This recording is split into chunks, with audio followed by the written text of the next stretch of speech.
Good. So in the last lecture, this was an important example that we did, जिस पर field के बारे में बात किया था. एग्जाम में कई बार आ चुका है. सो इसी से रिलेटेड पहले मैं आपको एक छोटा सा क्वेश्चन देता हूँ और फिर ग्रेविटेशन पोटेंशियल के बारे में आगे बढ़ेंगे. सो एग्जाम्पल आपसे ऐसा बोलेगा कि आपको 4 फिगर्स दिए जा रहे हैं एज ऑप्शंस और आपको राइट फिगर आइडेंटिफाई करनी है. क्वेश्चन इज आइडेंटिफाई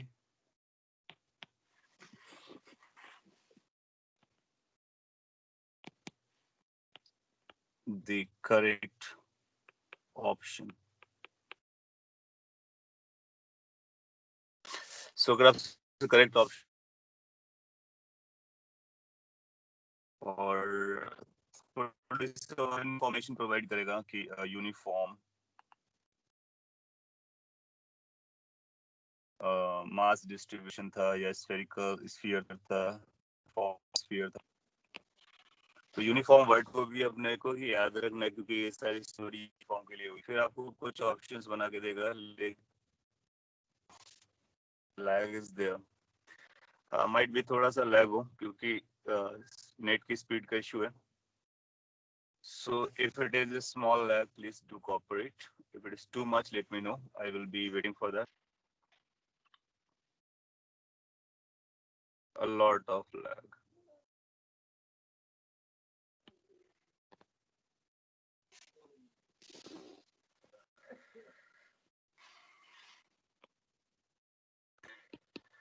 Anyway, आपको स्क्रीन में ये दिख रहा होगा 4 फिगर्स और ऑप्शंस और ये लिखा हुआ है कि आपको क्या पता करना है.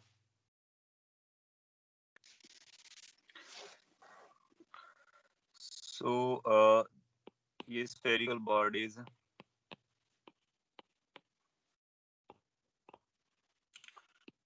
ग्रेविटेशनल फील्ड बना के दिया जा रहा है. एक ऑप्शन में ये बनाया गया है.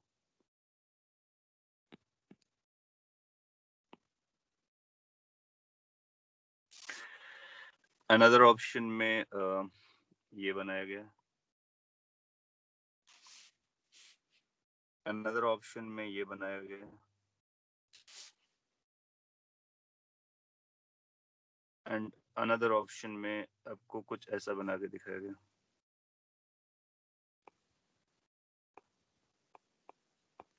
आपको चूज करना है which option is correctly representing gravitational field lines inside a cavity which is within the uniform spherical or sphere. So इसका आंसर देने के लिए आपको जो प्रीवियस स्टोरी है वो बहुत अच्छे से समझनी होगी कि what is a sphere, how the field inside is, everything like that. So अब में से कई लोग बी ऑप्शंस दे रहे हैं, बी ऑप्शन के बारे में बात कर रहे हैं.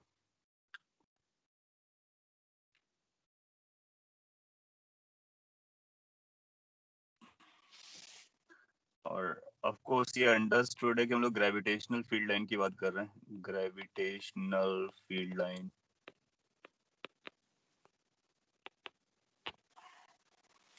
In the cavity.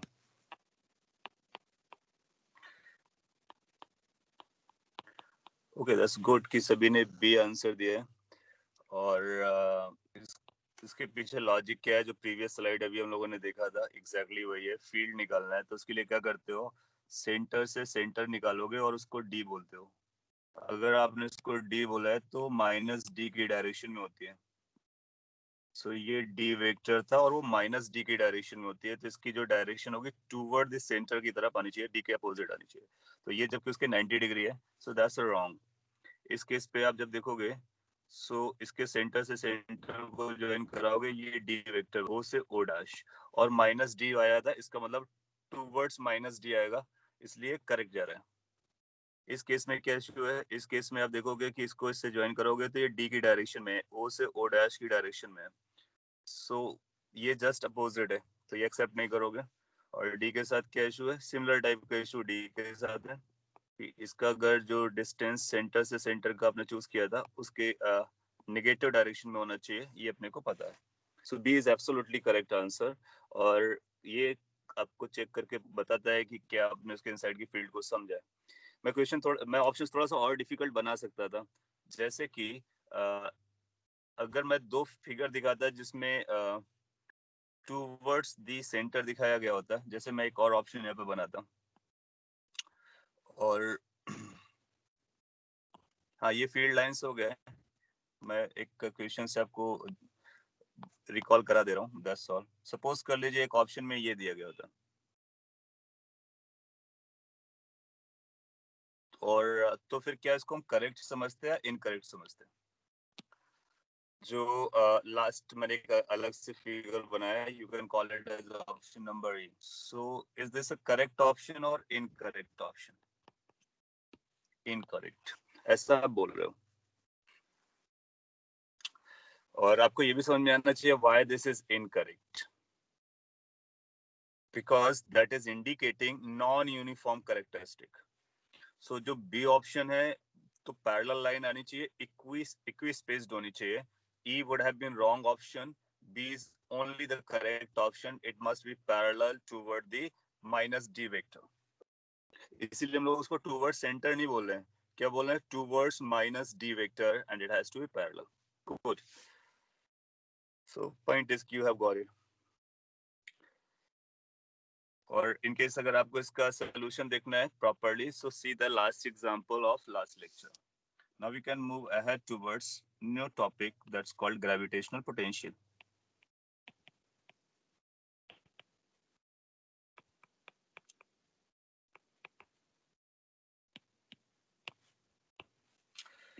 Gravitational potential को we people write with the V letter, V से इंडिकेट करते हैं। कैपिटल वी यूज करेंगे। आपने कुछ पूछा है, can we say that resultant of first and third along second? First और थर्ड का I am not getting what exactly you want to say. First and third along second, इस previous question का answer भी है। अगर कुछ और आप पूछना चाह रहे हैं तो थोड़ा सा स्पेसिफिक हो जाएंगे, चलेगा। yes, previous example में first is a different case, second is a different case, third is a different case, वो सारे अलग अलग केसेस हैं। करेक्ट कौन सा है वो बी है, वो आपको समझ में आना चाहिए। हाउ दैट बी इज, उसके लिए लास्ट एग्जांपल आपको देखना है। जनरली वो मैग्नीट्यूड कम पूछता है, डायरेक्शंस के बारे में पूछता है, तो आप डायरेक्शन बता सकते हो। अभी ग्रेविटेशनल पोटेंशियल में भी हम लोग उसका यूज करेंगे, so need not to worry.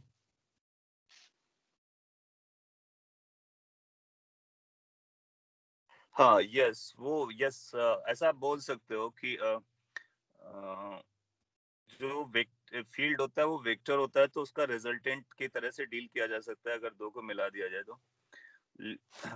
और ये कुछ ऐसा बोलना चाह रहा है नॉन यूनिफॉर्म है, तो नॉन यूनिफॉर्म मैं यहाँ पे लिख देता हूँ ताकि आपको याद रह जाएगा। ये इसलिए करेक्ट नहीं हुआ क्योंकि ये नॉन यूनिफॉर्म फील्ड दिखा रहा है, और जबकि हमको पता है फील्ड कैसा होता है, यूनिफॉर्म होता है।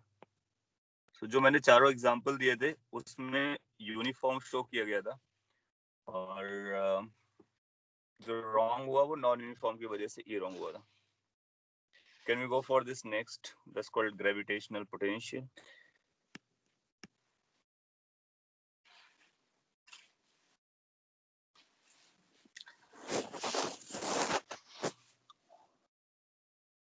This is also called scalar gravitational field.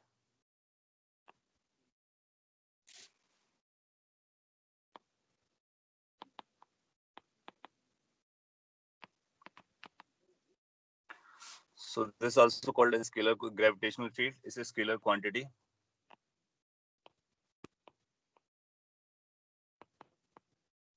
इसका मैग्नीट्यूड जो है वो आप अभी डेफिनेशन से समझेंगे। So पहले मैं आपको एक डेफिनेशन बता देता हूँ। It can be defined in this.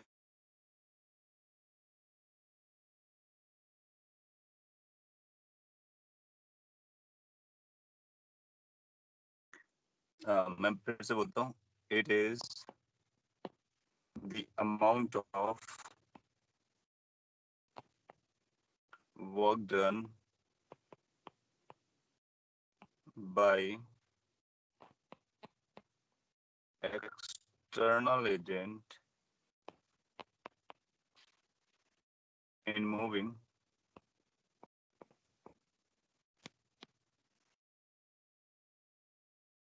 a unit test mass from infinity to a point slowly.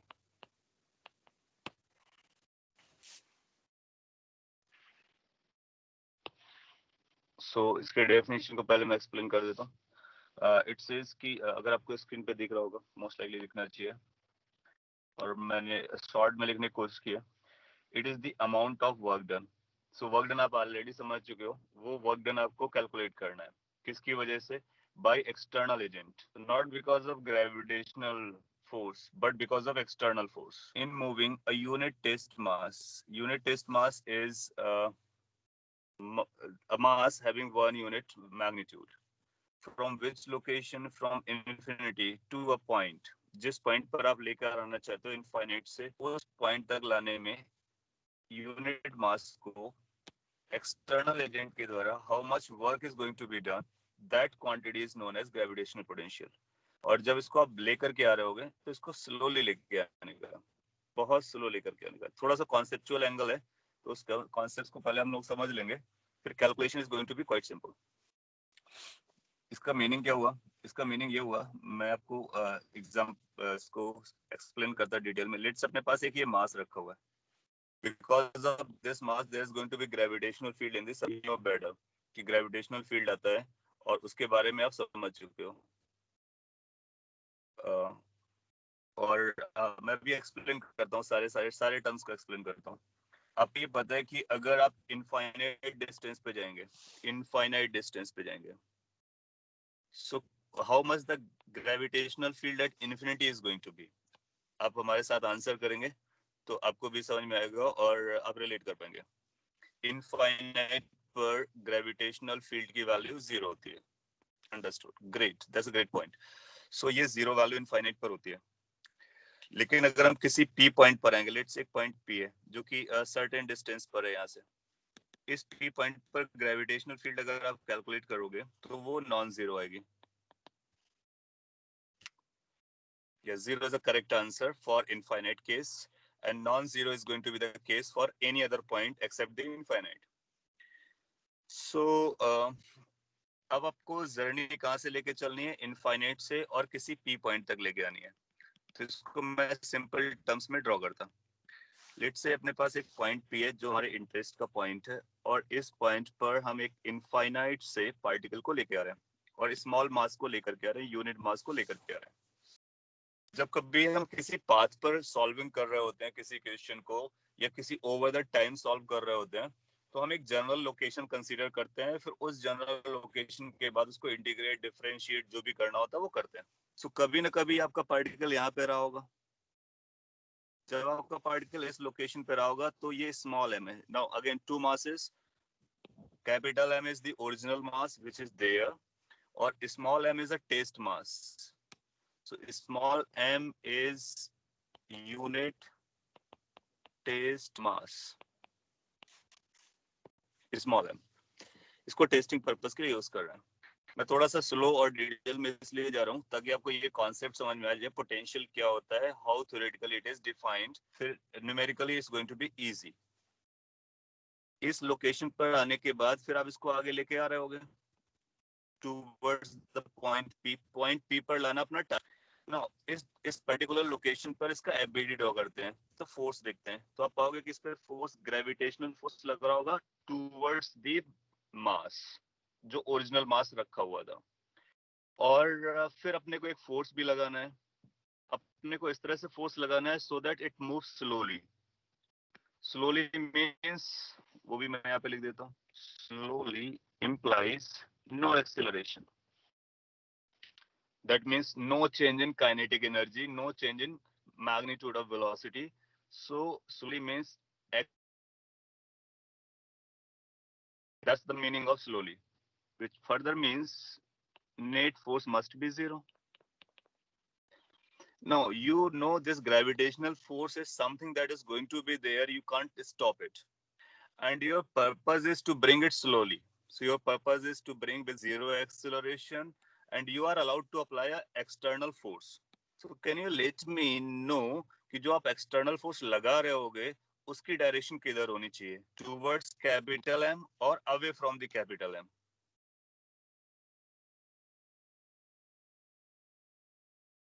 बहुत लॉजिक सिंपल सा पॉइंट मैंने पूछा है.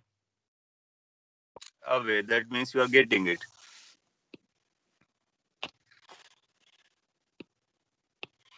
So आपको एक्सटर्नल फोर्स यहाँ पर लगाना पड़ेगा, अवे.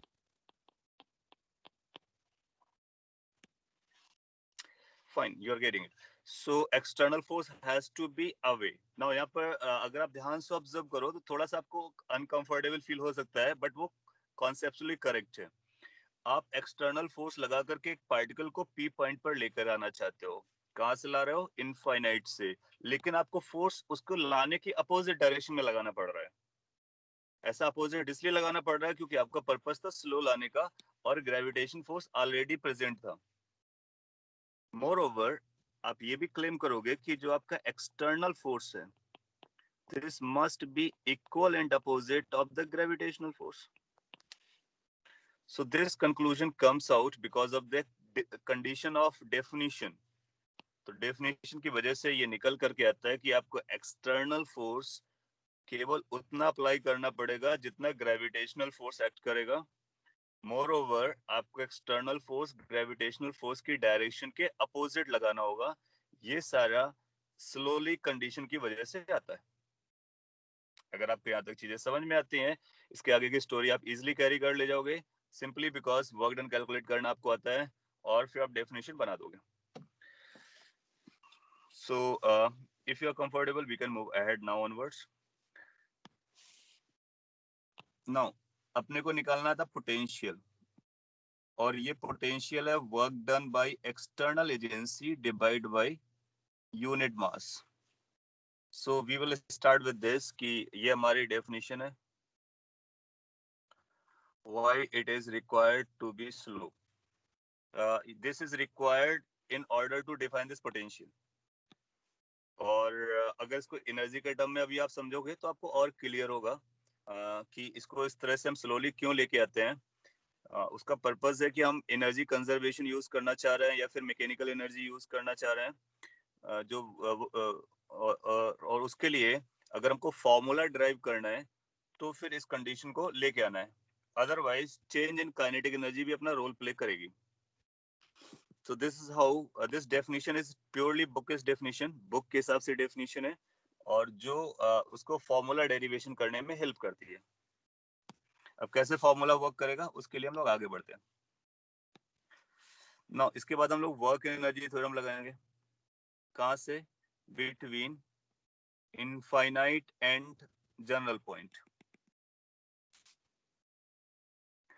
अभी आपको डेरिवेशन के बाद पता चलेगा कि उसका साइन कैसा होता है और रेफरेंस का क्या होता है, सारा कुछ पता चलेगा. वर्क एनर्जी थ्योरम लगाते हैं तो क्या अपने को लगाना पड़ेगा? Work done by gravity plus work done by external agency is equal to change in kinetic energy. Now since it is moving slowly so change in kinetic energy has to be zero. Change in kinetic energy has to be zero because it is moving slowly, because there is no acceleration, hence there is no change in speed, hence kinetic energy change is zero. और आपको ये याद भी रखना है, exam में कई बार ऐसा क्वेश्चन बोलता है थोड़ा सा ट्विस्ट ला करके, वो बोलेगा कि हम स्लोली नहीं लेके आते हैं. तो अगर कभी एक क्वेश्चन आता है in that question it is saying it is not brought slowly, then what we need to do, we need to use this work energy theorem and whatever the change in kinetic energy is we need to place over here. So अगर हम इस definition को strictly follow करते हैं तो फिर वो delta के ई जीरो हो जाता है. फिर क्या कंक्लूजन निकलेगा? कंक्लूजन ये निकलेगा work done by external agency is going to be equal to minus work done by gravity. तो आप यहाँ से भी देख सकते हो और यही जस्टिफाइड है स्लोली का मतलब. वहां से जो हम लोगों ने देखा था कि फोर्स अपोजिट आते हैं, दोनों both both explanation is saying कि work done by external agency is going to be equal to work done by gravitation. Okay, so आप चाहो तो इसको इस तरह से भी लिख सकते हो. इसको आगे बढ़ाते हैं. Potential is equal to minus work done by gravity divided by mass. ये सारे अपने आप में फॉर्मूलाज हैं माइंडेड.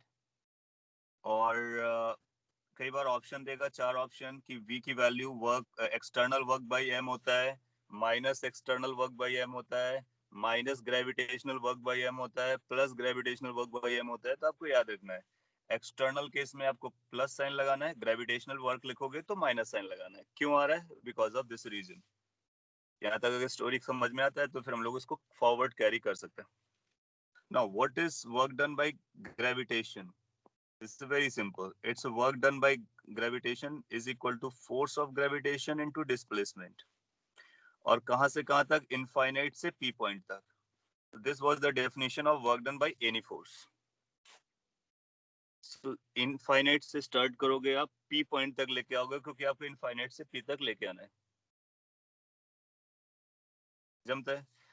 अच्छा, work done by gravitation निकालने के लिए force की जरूरत पड़ रही है.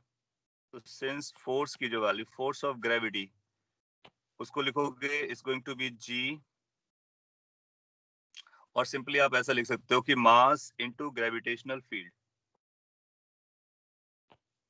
क्योंकि ग्रेविटेशनल फील्ड आप ऑलरेडी पढ़ चुके हो. सो उस पॉइंट मास पर कितना फोर्स लगेगा कि उस पॉइंट का जो ग्रेविटेशनल फील्ड होगा इनटू मास के मल्टीपल के बराबर आ जाएगा. इसको प्लेस कर देते हैं. So this will become integration p infinite to p. और एफ जी के प्लेस पर आप लिखोगे m into E dot D R. ये जो मास है, यूनिट मास है, कांस्टेंट है, इसको बाहर निकाल सकते हो. तो इसकी वैल्यू बनेगी m integration from infinite to p e dot D R. Now अब इस वर्क डन बाय ग्रेविटी को आप इस v वाले फॉर्मूले पर लगा सकते हो.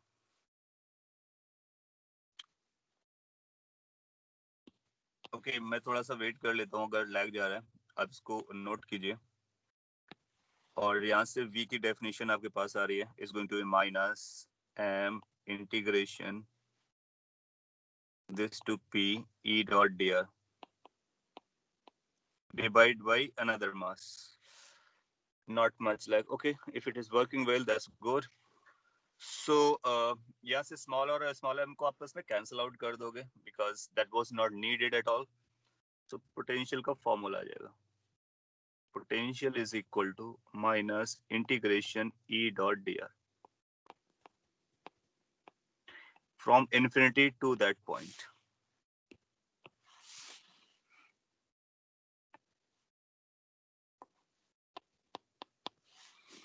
So ये फॉर्मूला अपने आप में भी इम्पोर्टेंट है, ऐसे पूछा जा सकता है. और इसका एप्लीकेशन भी इम्पोर्टेंट है. वो एप्लीकेशन हम लोग अभी करने वाले हैं. अब देखोगे इसमें भी इंटीग्रेशन आ रहा है. 2 वेक्टर्स हैं, डॉट प्रोडक्ट है. डॉट प्रोडक्ट के साथ साथ फिर हम उसको इंटीग्रेट करेंगे. यहाँ पर जो ई की वैल्यू है, माइंड इट, ई की जो वैल्यू है वो वेरिएबल होगी मोस्ट ऑफ द केसेस में. तो सिंस वो वेरिएबल है तो उसको बाहर नहीं निकाल सकते हो, उसको इंटीग्रेट करना पड़ेगा. So, जब कोई पोटेंशियल के बारे में बात की जाए, so this is how we are going to define the potential. Copied. आगे बढ़ते हैं.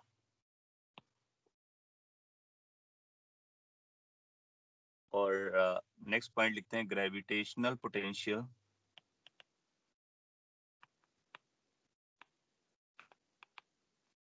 Due to a point mass.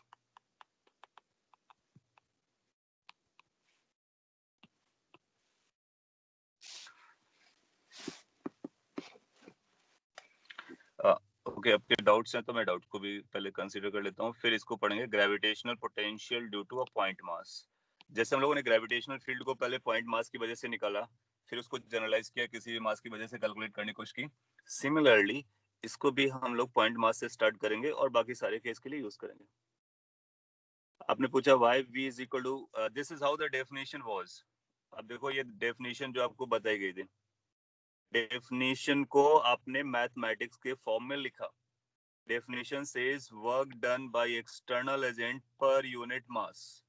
Hence, it is W external divided by M.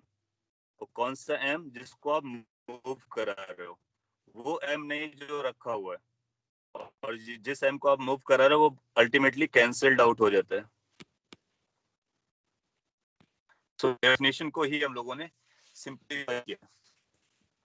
Now इसको एग्जांपल भी समझ सकते हो आप, इसको आप रिजल्ट भी समझना है जो हम लोग अभी करने जा रहे हैं, एंड इसको आपको अच्छे से समझ लेना है। सो बाकी केसेस में कभी भी आपको ग्रेविटेशनल पोटेंशियल निकालना होगा तो आपको यही करना होगा। लेट्स अपने पास एक कॉइन मास है जिसका वैल्यू कैपिटल एम है और वो किसी पॉइंट पे लोकेटेड है। आप चाहो तो उसको ओरिजिन पे प्लेस कर सकते हो या फिर कहीं पे प्लेस कर सकते हो, और आपका इंटरेस्ट है कि एक पी पॉइंट है जहाँ पर पोटेंशियल निकालना है, और ये जो डिस्टेंस है ये फिक्स डिस्टेंस है, इसका value let's say R naught है। सो ओके, यहाँ पे कुछ और डाउट्स आ रहे हैं। Can we it is potential of the big mass of pulling the test mass slowly। इसको बोलेंगे, उसकी लैंग्वेज को मैं भी यहाँ मेंशन कर रहा हूँ, क्या लैंग्वेज यूज करते हैं हम लोग। It has a dimension as velocity square. Velocity square नहीं, डायमेंशन आप यहाँ से देख सकते हो, work done divide by mass. जब हम वर्क डन को मास से डिवाइड कर दे तो क्या यूनिट बनेगा, वहां से आप इसका यूनिट निकाल सकते हो। तो अभी हम लोग अगले एग्जांपल में यूनिट भी कैलकुलेट कर लेंगे। लैंग्वेज क्या चलती है वो मैं लैंग्वेज मेंशन करता हूँ। ग्रेविटेशनल पोटेंशियल एट पॉइंट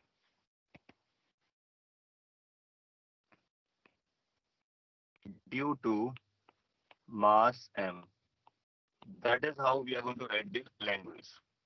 क्या बोलेंगे कि जो मास m है, इस मास की वजह से p पॉइंट पर कितना ग्रेविटेशनल पोटेंशियल है, that is what we are looking for.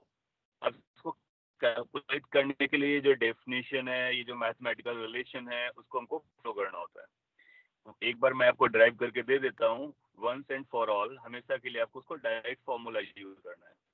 इतना सारा एक्सप्लेन इसलिए किया जा रहा है so that you understand what the gravitational potential is, first point. Second point कि अगर एडवांस में कुछ और क्वेश्चन आता है तो जिसमें हमको बेसिक पे जाने की जरूरत पड़ती है, उसके लिए फिर ये डेफिनेशन हमारे लिए बहुत इंपॉर्टेंट हो जाती है।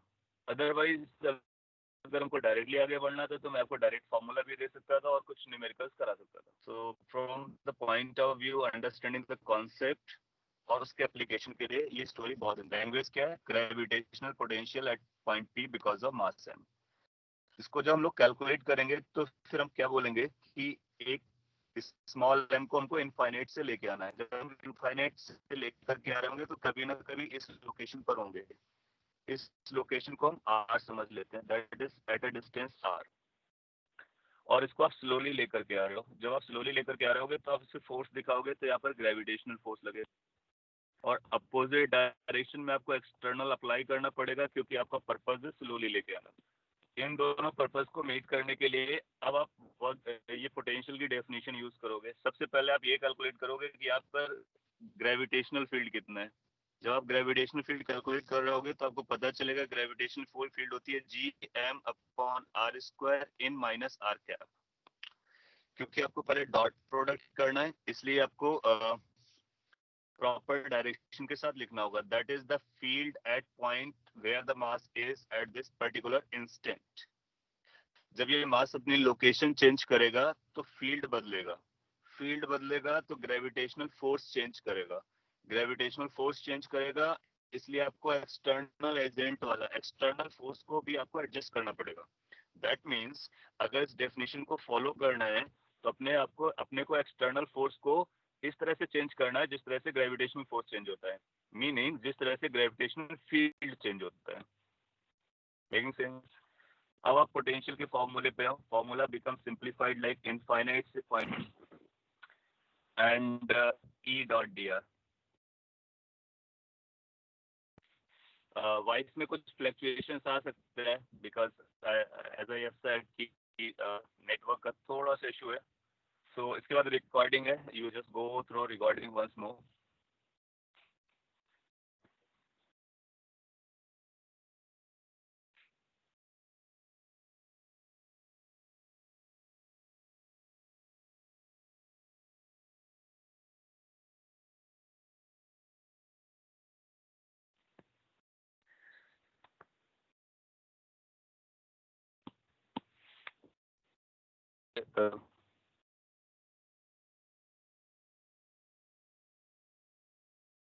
ओके, रिकॉर्डिंग में भी सेम प्रॉब्लम रहती है। मैं आपको रीशेयर करता हूँ screen, that might help a bit.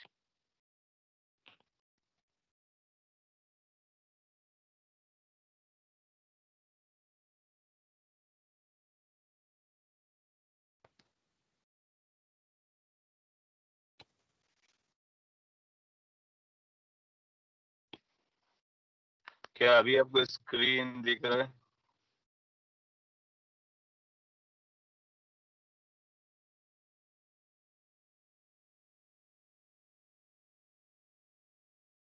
I will try to share the recording. पहले आप ये बताइए, अभी आपको कुछ दिख रहा है और साउंड इम्प्रूवमेंट हुआ है? If yes, then we can proceed. If not, I can reshare it. काफी स्लो है आज।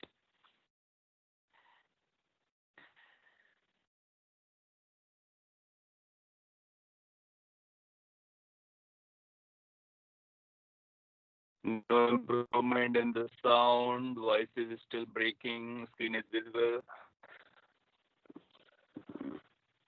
Sound is as before. Well, hold a minute. I am rejoining. Maybe that may help.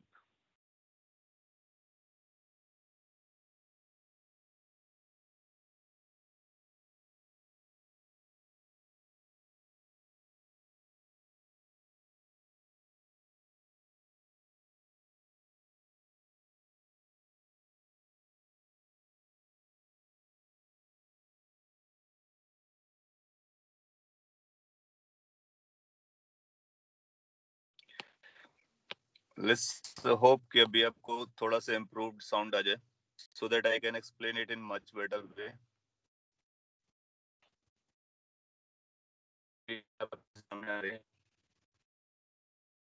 And is there any a bit improvement now?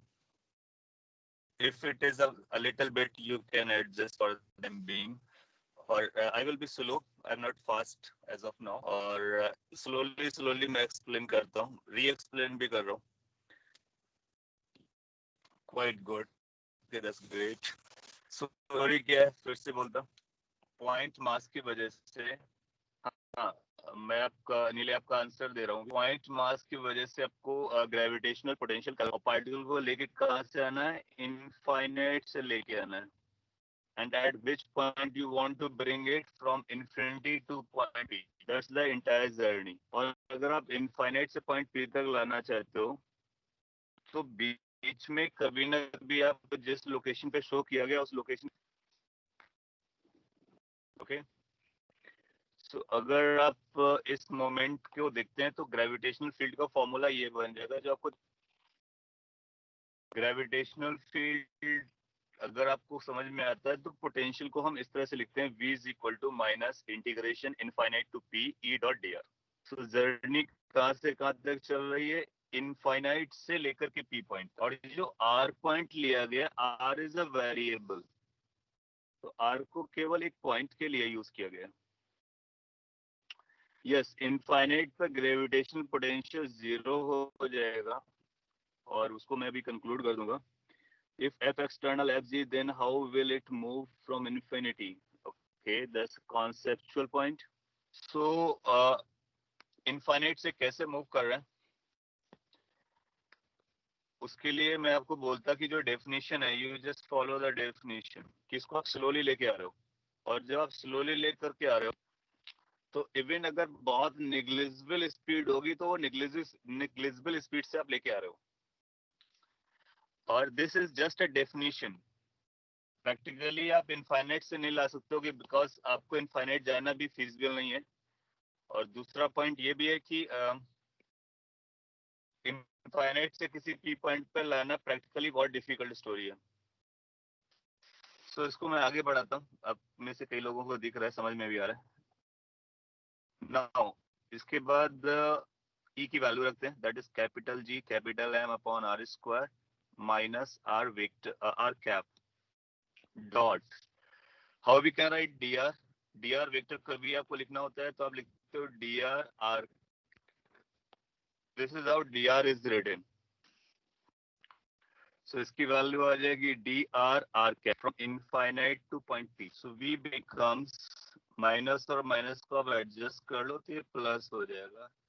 ये बनेगा gm integral 1/r² dr. और bracket पे आप लिख सकते हो r cap dot r cap.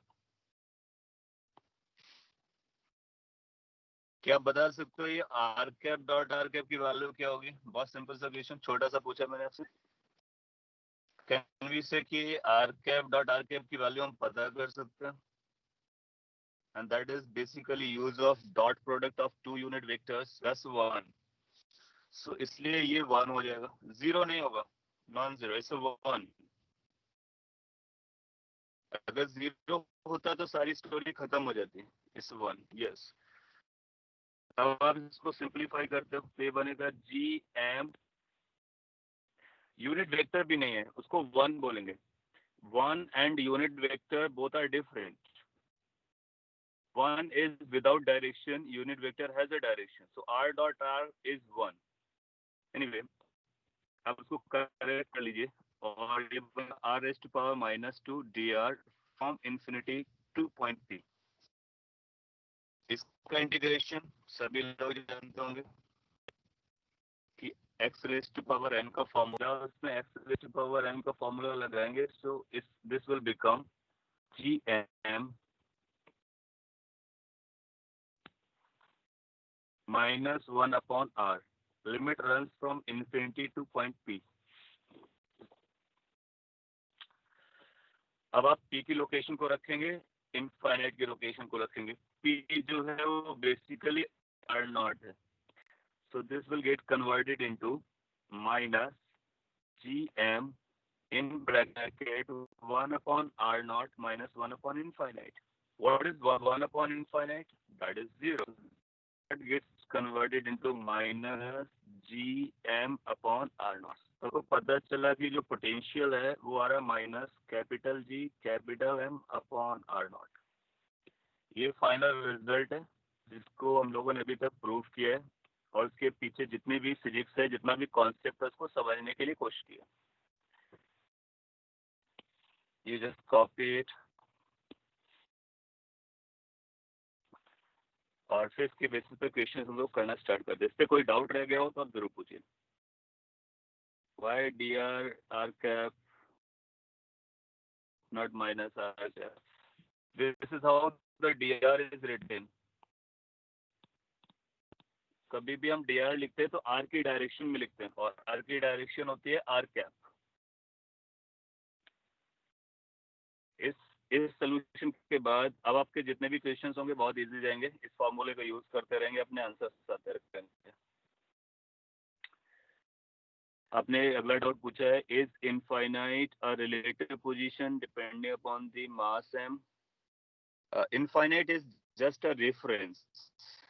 Infinite एक reference position होती है जहां पर ग्रेविटेशनल पोटेंशियल 0 होता है. आगे चल करके हम किसी और को भी रेफरेंस चूज कर सकते हैं. ये डेफिनेशन बनाने के लिए इनफाइनाइट को रेफरेंस यूज किया गया. Sarthak, you are saying I joined a bit late, so can you please show the previous slides for a moment and get organic topic, ongoing topic? Okay, मैं भी बोलता हूँ only for a moment. Summarize कर देता हूँ आपके लिए जो वो बता देता हूँ. ग्रेविटेशनल पोटेंशियल, होपफुली की स्क्रीन आपके साथ चल रही है.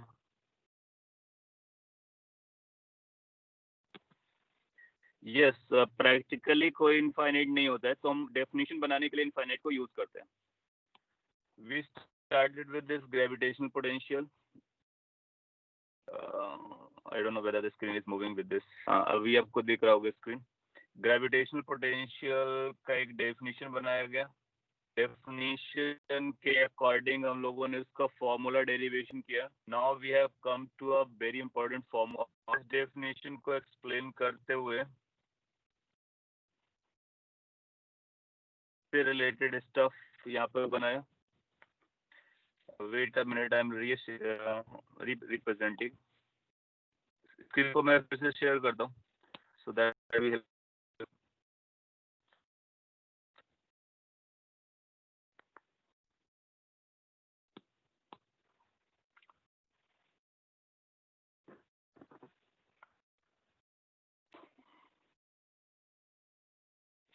ओके, क्या अभी आपको स्क्रीन देखो तो उस पे हम लोगों ने पोटेंशियल का फॉर्मूला डिराइव किया।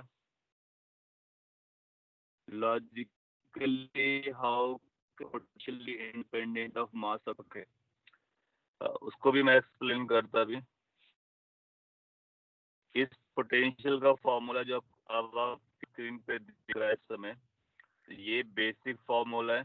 जब कभी आपको पोटेंशियल निकालना पड़े जिसका आपको पोटेंशियल पता ना हो, उसके लिए आपको इस फॉर्मूले को यूज करना होगा। अब मैं एक्सप्लेन कर रहा हूँ।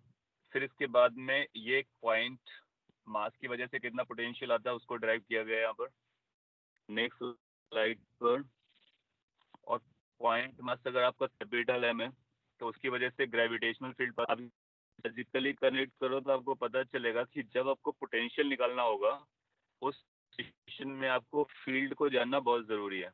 कौन सी फील्ड को? ग्रेविटेशनल फील्ड को जानना बहुत जरूरी है, क्योंकि हम उसमें ई डॉट डी आर, एक बार हमको ई पता चल गया एज ए वेक्टर तो फिर हम डी आर के साथ उसका डॉट प्रोडक्ट करेंगे, फिर इंटीग्रेट करेंगे, फिर जहां से जहां की बात होगी वहां से वहां तक उसको इंटीग्रेट करके सॉल्व कर लेंगे। तो जो पॉइंट मास की वजह से फॉर्मूला निकल के आया वो निकल करके आया v is equal to minus G M upon. अब इस फाइनल फॉर्मूले को मैं आपको इसका जो क्रक्स है वो बता देता हूँ और फाइनल रिजल्ट आपको याद रखना है।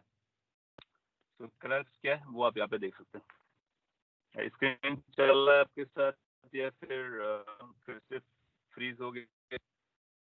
तो मैं रीशेयर करूँ। Only old slide is visible. Can you see the new one?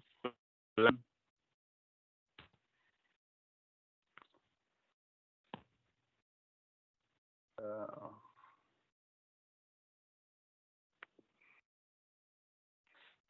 okay, मैं एक बार से शेयर कर देता हूँ।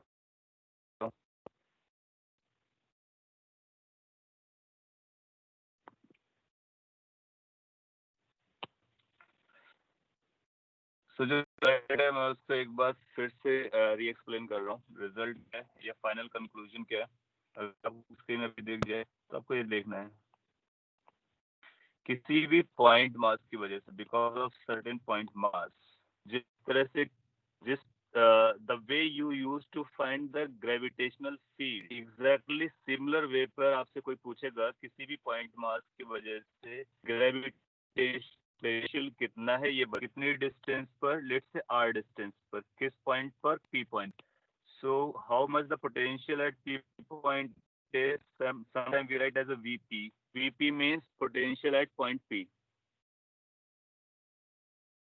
तो अगर इसको वीपी लिख रहे हैं, पोटेंशियल ऑफ पॉइंट पी, इसका वैल्यू कितना आया था? Minus G M upon R. वहां पर हम लोगों ने आर नॉट यूज किया था इसलिए आर नॉट आएगा। अब हम जनरलाइज करके उसको आर यूज कर रहे हैं।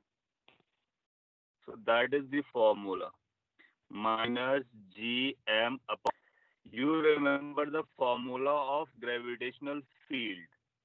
ग्रेविटेशनल के फील्ड में G M upon R square आता था, आर आता है। ग्रेविटेशनल फील्ड एक वेक्टर क्वांटिटी हुआ करता था, this is a scalar quantity. Gravitational field का जो मैग्नीट्यूड है वो हमेशा पॉजिटिव रहता था और जो माइनस आता था वो प्रेडिक्शन बताता था। यहाँ पर ये वेक्टर क्वांटिटी नहीं है, ये स्केलर क्वांटिटी है। इसका माइनस का मतलब है, दैट इज इसके माइनस का मीनिंग है कि ये नेगेटिव क्वांटिटी। तो gravitational potential is a negative quantity. So point आप कलेक्ट कर सकते हो। Gravitational potential is a negative quantity.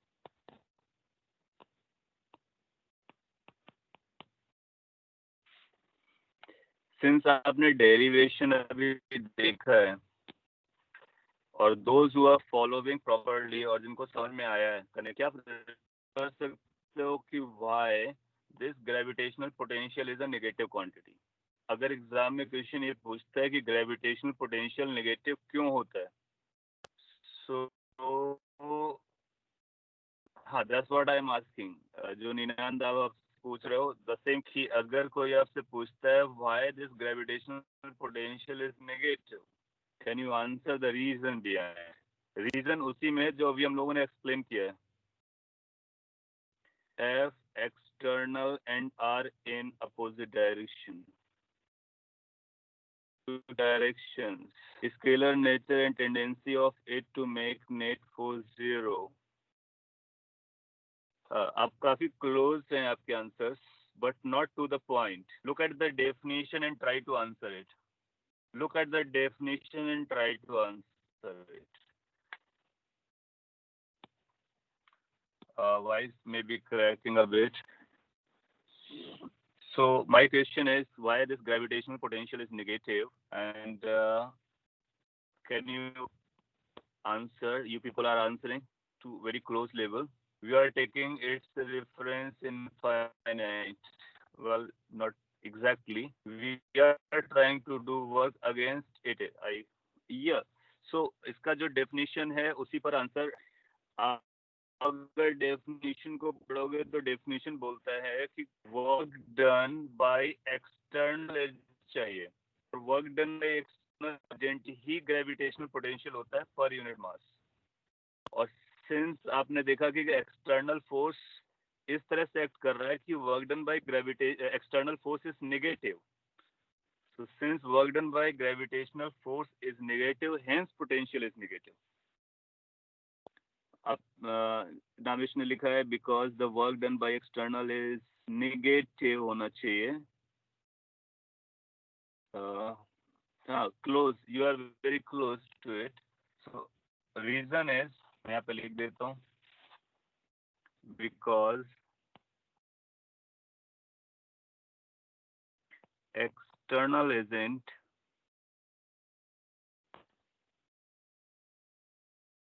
work, external agents work is negative.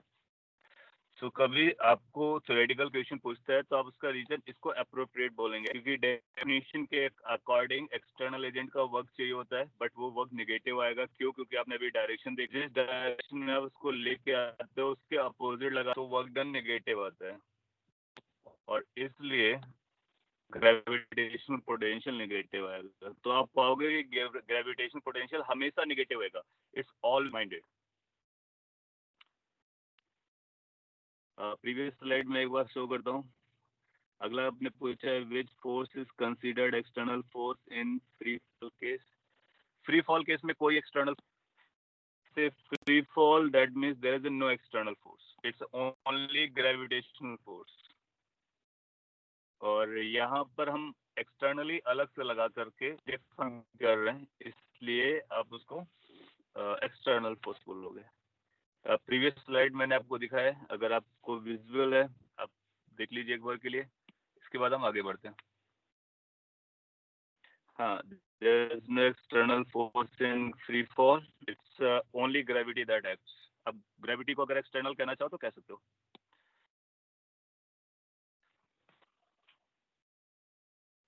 Next, अगर आपको बहुत सारे पॉइंट्स दिए जाए और पॉइंट मासेस दिए जाए और पोटेंशियल दिया जाए तो आप इजीली बता सकते हो. जैसे कि अपने पास एक पॉइंट मास यहाँ पर है m1, other point mass, another point mass m3. Point ने चूज किया है, को क्या करना होगा कि सभी को ज्वाइन करना होगा और पी पॉइंट पर टोटल पोटेंशियल निकालना होगा. तो हम लिखेंगे gravitational potential at P due to masses.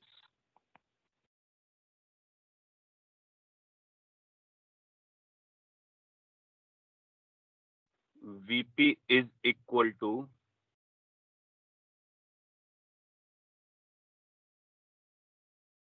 V1 plus V2 plus V3. Screen नहीं दिख रहा है.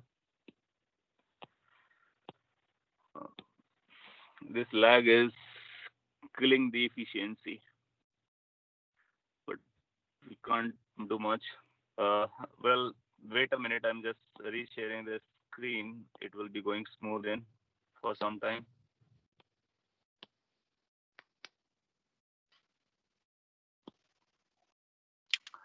Oh, well, so जो अभी लिखा हो ये gravitational potential at point P, उस gravitational potential at point P के लिए आपको फिगर बनाया m1 m2 m3 m दिखाया गया है।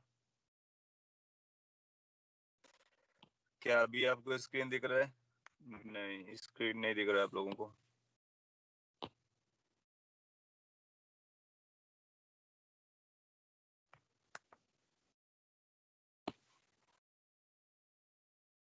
What about now? What about now? I have drawn a picture m1 m2 m3 3-point masses and I am writing कि gravitational potential सभी की वजह से दिखाना है अपने को P पॉइंट पर। ओके, दिख रहा है। थोड़ा सा स्पीड भी बेटर है तो हम लोग जल्दी से इसको कवर करते हैं। नाउ अगर अपने पास मल्टीपल पॉइंट मासेस हैं जैसे कि m1 m2 m3 आप देख पा रहे हो, तो किसी भी पी पॉइंट पर जो पोटेंशियल आएगा वो सभी की वजह से आएगा। सिंस ये स्केलर क्वांटिटी है तो हम v1 plus v2 plus v3 करने वाले हैं। दैट मींस फर्स्ट की वजह से, सेकंड की वजह से, थर्ड की वजह से। अच्छा, फर्स्ट की वजह से कितना आएगा? फर्स्ट की वजह से आप इसको ज्वाइन कराओगे और बोलोगे ये r1 है, तो उस r1 को पकड़ोगे और v1 की वैल्यू आप लिख पाओगे how much? v1 will be written as minus g m1 upon r1। Make sense? m2 की वजह से लिखना होगा तो फिर आप इसको ज्वाइन कराओगे और इस डिस्टेंस को मेजर करोगे। That distance will become minus g m2 upon r2। m3 की वजह से कैलकुलेट करोगे तो p को m3 से ज्वाइन करोगे, write it as r3, so it will become minus g m3 divide by r3। इसी चीज को आप एक्सटेंड कर सकते हो। You can extend this to n number of point masses. अगर आपके पास n number of point masses होंगे तो सभी की वजह से आप इंडिविजुअल निकालोगे किसी भी पॉइंट पर, फिर उसके बाद सभी को ऐड कर दोगे, फाइनल आंसर आ जाएगा। तो इसको हम लोग कई बार इस तरह से भी लिख लेते हैं कि अगर आपको पोटेंशियल निकालना है v, तो this could be written as minus g, bracket लगा लीजिए, m1 upon r1 plus m2 upon r2 plus m3 upon r3, m3 upon r3 and so on. You can write so? Of course you can write. So potential is equal to minus G sigma mi upon ri. I runs from 1 to whatever the number you like or you have. So this is how you can write the gravitational potential due to point masses. आपने कुछ पूछा था, the field would not affect the field of m2 m3. Yes, वो सभी की field को count करके लिखा गया है। सो जो पोटेंशियल निकाला आपने वो टोटल फील्ड काउंट करके निकालोगे, जिसमें m1 का, m2 का, m3 का सभी का फील्ड आएगा और उसका रिजल्टेंट आप निकालोगे। सो यहाँ पर जो हम लोग लिखते हैं वो रिजल्टेंट है। इसी को आप चाहो तो कॉन्टिन्यूअस, ये किसके लिए? डिस्क्रीट मास के लिए। सो that is for discrete mass distribution.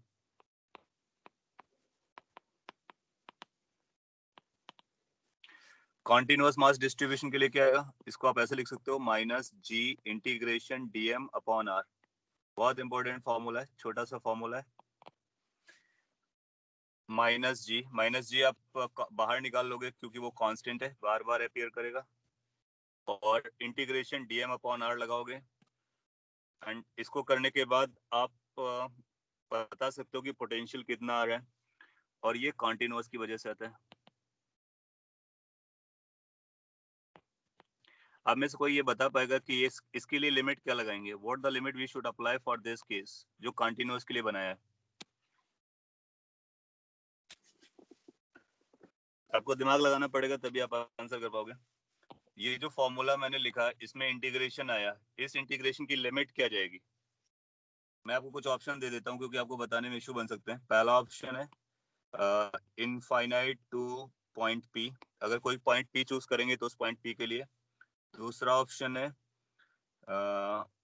for all mass distribution. C, both. D, none. आपकी स्क्रीन में देख रहे होगे 4 ऑप्शन मैंने क्रिएट किए हैं और मैंने सिंपली ये पूछा है कि इस केस में जो सेकंड फॉर्मूला मैंने बनाया है इस पर लिमिट्स क्या लगाएंगे आप?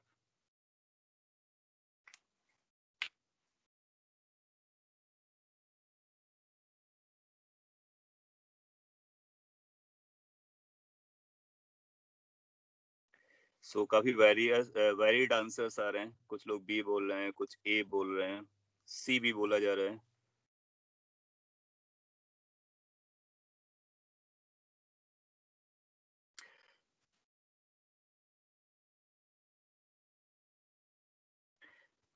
आई होप कि आपने हमारा क्वेश्चन समझ लिया है. क्वेश्चन था कि इस वाले केस में जो कंटिन्यूअस है उसके लिए क्या करेंगे. तो आप देखोगे कि आप कंटिन्यूअस बनाओ, ये कंटिन्यूअस है मास, और एक पी पॉइंट आप चूज करो. यहाँ पर इस पी पॉइंट पर हमने को पोटेंशियल चाहिए, तो हमने को क्या करना होगा, एक छोटा सा डीएम लेना होगा. ये डीएम, इस डीएम को इससे ज्वाइन कराओगे, इसको आर बोलोगे, फिर इस डीएम का इंटीग्रेशन करोगे.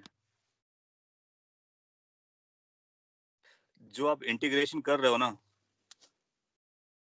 वो डीएम का इंटीग्रेशन हो रहा है, और डीएम का इंटीग्रेशन टोटल मास तक चलेगा. तो जितना मास आपको गिवन है ना, उस मास को इंटीग्रेट करना होगा.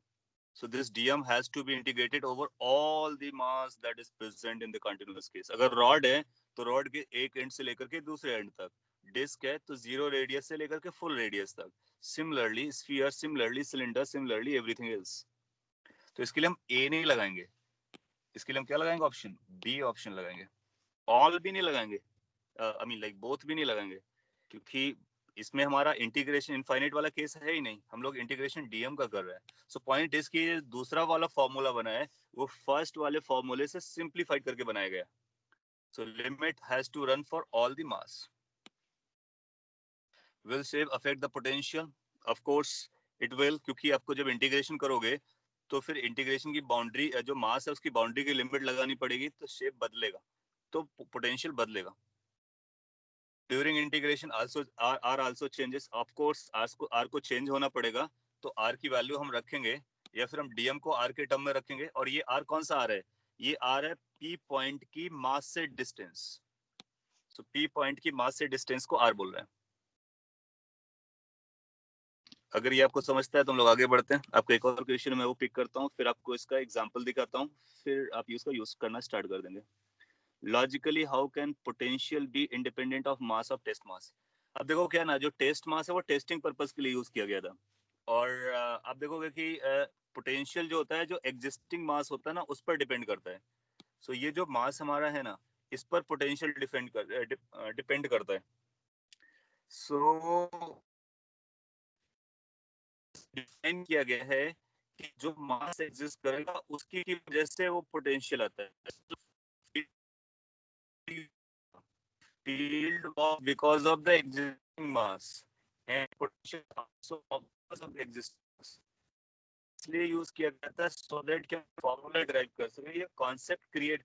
आगे चल के ये कॉन्सेप्ट क्यों क्रिएट किया गया है, अगर आप चाहो तो मैं शॉर्ट में बता सकता हूँ कि आप अगर ध्यान से देखेंगे तो इसमें अभी हम लोगों ने फील्ड पढ़ा था. मैं यहाँ पे समराइज कर देता हूँ क्योंकि आपको कनेक्ट करने में आसानी हो जाएगी. जब हम लोगों ने फिजिक्स पढ़ना स्टार्ट किया, फिजिक्स में काइनेमेटिक्स पढ़ने के, मैं रिपीट करता हूँ यहाँ पर.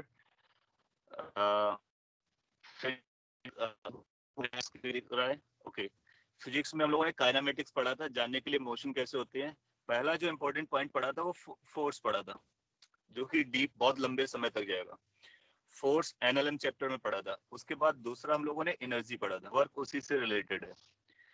इंटायर फिजिक्स में हम लोग फोर्स और एनर्जी के बारे में बात करते रहते हैं. या तो फोर्स के बारे में बात करेंगे या एनर्जी, क्योंकि हमको जब इक्वेशन सॉल्व करना होता है तो या तो वर्क एनर्जी थ्योरम अप्लाई करते हैं, या फिर F equal to M L apply करते हैं. एफबीडी बना, मैं आपको जनरलाइज कर रहा हूँ, और जिससे आप कनेक्ट कर पाओगे कि हम ऐसा किस डायरेक्शन में चल रहे हैं. ना फोर्स कैलकुलेट करने के लिए हम लोगों ने फील्ड को स्टडी किया, ग्रेविटेशनल फील्ड। सो ग्रेविटेशनल फील्ड इसका स्टडी इस वजह से किया क्योंकि इससे हम फोर्स कैलकुलेट, हाउ, क्योंकि एफ की वैल्यू वो तो मास इनटू ई होती है, वो इससे हमको पता चलता है। थोड़ा सा लैग चल रहा है, मैं स्लो हो जाता हूँ। फोर्स हमारे लिए नीडेड होता है और उसको पढ़ने के लिए हमने फील्ड पढ़ा। अब फील्ड की वजह से हम फोर्स निकाल देते, समझ में आ रहा है? नो, अब एनर्जी का नाम था, टर्न था, एनर्जी का जब टर्न आया तो उसके लिए हमने एक नया क्वांटिटी डिफाइन किया और वो नया क्वांटिटी है पोटेंशियल। इस पोटेंशियल की वजह से हम लोग एनर्जी निकाल पाएंगे। उसका नाम होगा पोटेंशियल एनर्जी। पोटेंशियल एनर्जी आएगी m इन। सो नेट थोड़ा सा फिर से स्लो हो गया तो इसलिए मैं एक बार थोड़ा, potential energy is going to be defined as mass into potential. तो why potential we are studying, उसके पीछे पर्पस ये चल रहा है। Lag. This lag has been so nasty.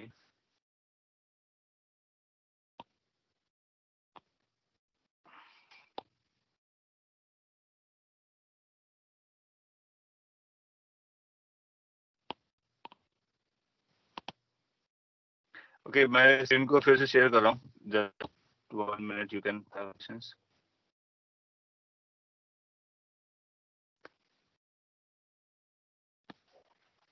अभी आप क्वेश्चन देख रहे हो, इसमें थोड़ा सा इम्प्रूवमेंट है तो हम लोग आगे बढ़ते हैं।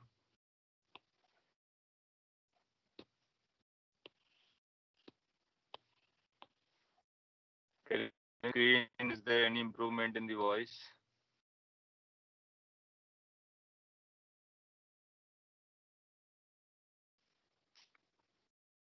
I don't think so. Am I audible? Yes. Okay. Yes. Response is yes. Well, offline now बहुत सारे issues आ रहे हैं और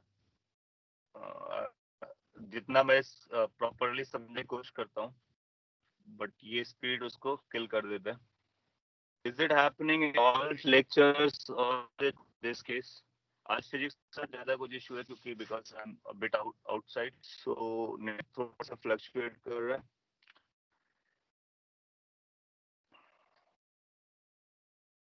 उम्मीद है कि अगर ये चला तो मैं थोड़ा सा इसको एक बार आई मीन लाइक डिटेल में एक बार फिर से बोल दे रहा हूँ कि क्या बोला है मैंने।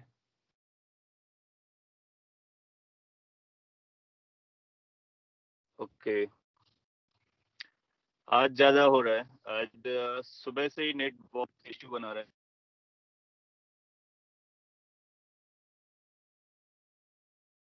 है। आज ज्यादा है, यस।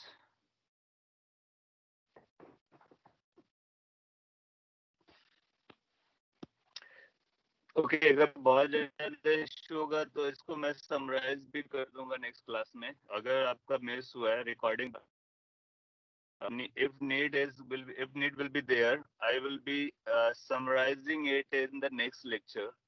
उसके बाद आगे बढ़ लेंगे और अगर आपको समझ में आ रहा है तो फिर मैं इसको आगे बढ़ा देता हूँ और बचे हुए 5-6 मिनट में इसको कंप्लीट कर देता हूँ। अगर आप सुन पा रहे हो तो ये कि फिजिक्स में जनरली हम लोग फोर्स और एनर्जी मेथड यूज करते हैं सॉल्विंग के लिए।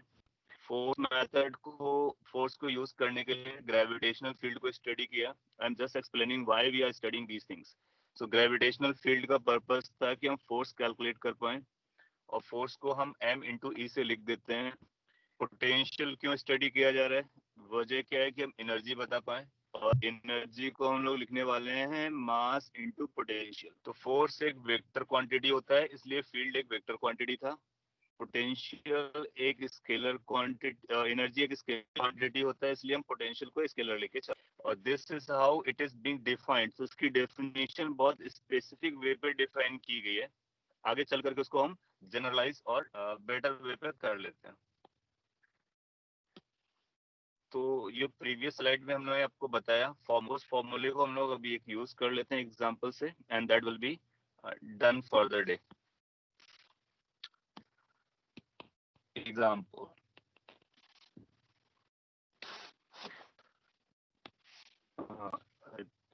स्क्रीन का इशू आई थिंक फिर से दिख रहा है। सो एग्जांपल लिखने से पहले मैं एक बार रीशेयर कर देता हूँ।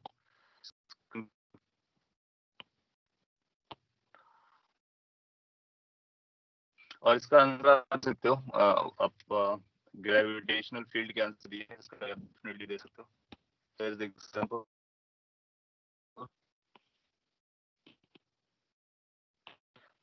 आपके पास एक स्क्वायर है और इस स्क्वायर कॉर्नर पर मास रखा हुआ है। एक ये एम मास रखा हुआ है, एक दूसरा ये एम मास रखा हुआ है, एक तीसरा ये एम मास रखा हुआ है, एक M corner mass placed.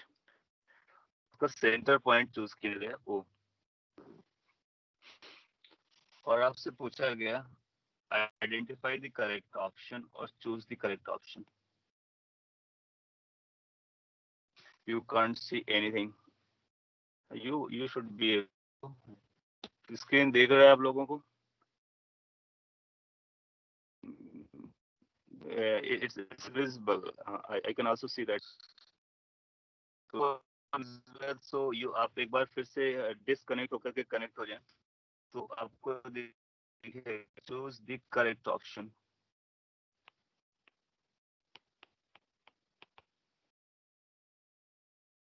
For point O, for point O,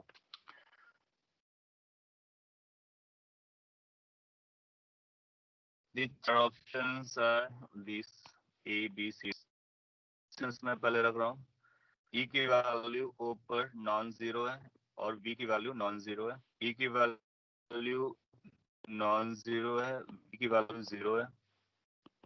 E is zero and V, E is zero but V is non-zero।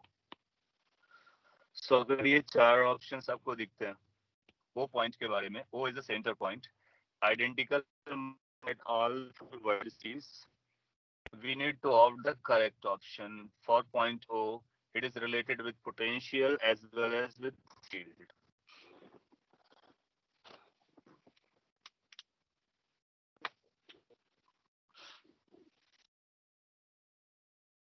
Options are not visible. I think they are visible. हाँ, वो थोड़ा सा lag चल रहा है, तो उसका issue है हम लोगों को। एनीवे, अगर विजिबल है तो आप आंसर कर सकते हो।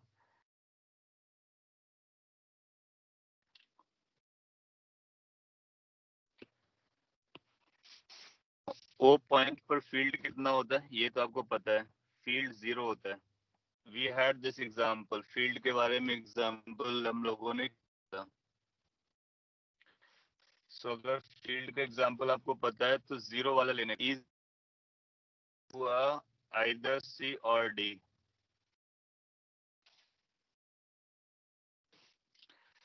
फिर V के बारे में बात करते हैं, तो V O पर कितना बने? आप बोलोगे सभी की वजह से आएगा, फर्स्ट की, सेकंड की, थर्ड की, फ्लेट से ये स्क्वायर है, इसका डायमेंशन A है, तो हमको इसको आप 1 बोल सकते हो, 2 बोल सकते हो, you can call it as a third, you can call it as a fourth. So आपको लिखना होगा V1 plus V2 plus V3 plus V4। By the way सभी की वैल्यू बराबर आएगी, क्योंकि सभी का आएगा वैल्यू माइनस जी, और आप ऐसा लिखते हैं G M in the bracket M upon R. R के लिए आप ये डिस्टेंस पकड़ लो, सो ये R1 भी आर आ जाएगा, R2 भी आर आ जाएगा, R3 भी आर आ जाएगा, R4 भी आर आ जाएगा। सो ये बनेगा M/R plus M/R plus M/R different masses होता तो आप m1 m2 लिखते, डिफरेंट r होते तो r1 r2 लिखते, वो सारी स्टोरी। तो -4 टाइम्स gm अपॉन r आ जाएगा। Now you can easily right कि r की वैल्यू कितनी होगी। सो a बाई रूट टू, आपका आंसर जो बन जाएगा -4√2 gm अपॉन a, ये आ जाएगा। पॉइंट इज कि वो जीरो नहीं है। सो अगर इसकी वैल्यू जीरो नहीं है देन यू विल फाइंड कि हमारा आंसर जो आएगा वो कौन सा आएगा। सो फाइनली आप डिसाइड कर लोगे कि आपका आंसर v नॉन जीरो वाला बनने वाला है। सो डी ऑप्शन करेक्ट ऑप्शन हो जाएगा। बता पाएंगे, इजीली बता सकते हैं। और इसके बाद हम लोग नेक्स्ट क्लास में इसका एक बार मैं समराइज कर दूंगा नेक्स्ट क्लास में, बिकॉज ऑफ द रीजंस कि कई सारे इश्यूज बने हैं लैग की वजह से, वॉइस क्रैकिंग की वजह से, स्क्रीन फ्रीज, और उसके डेरिवेशन बहुत क्विकली हो जाएंगे। अल्टीमेटली आपके पास पोटेंशियल निकालने का फॉर्मूला मिल गया, पॉइंट मासेस की वजह से भी as well as continuous masses की वजह से भी। कॉन्टिन्यूअस का भी निकाल सकते हो, पॉइंट का निकाल सकते हो। पोटेंशियल निकालना उतना डिफिकल्ट नहीं है जितना फील्ड निकालना था, तो इसको हम लोग जल्दी से कंप्लीट कर लेंगे।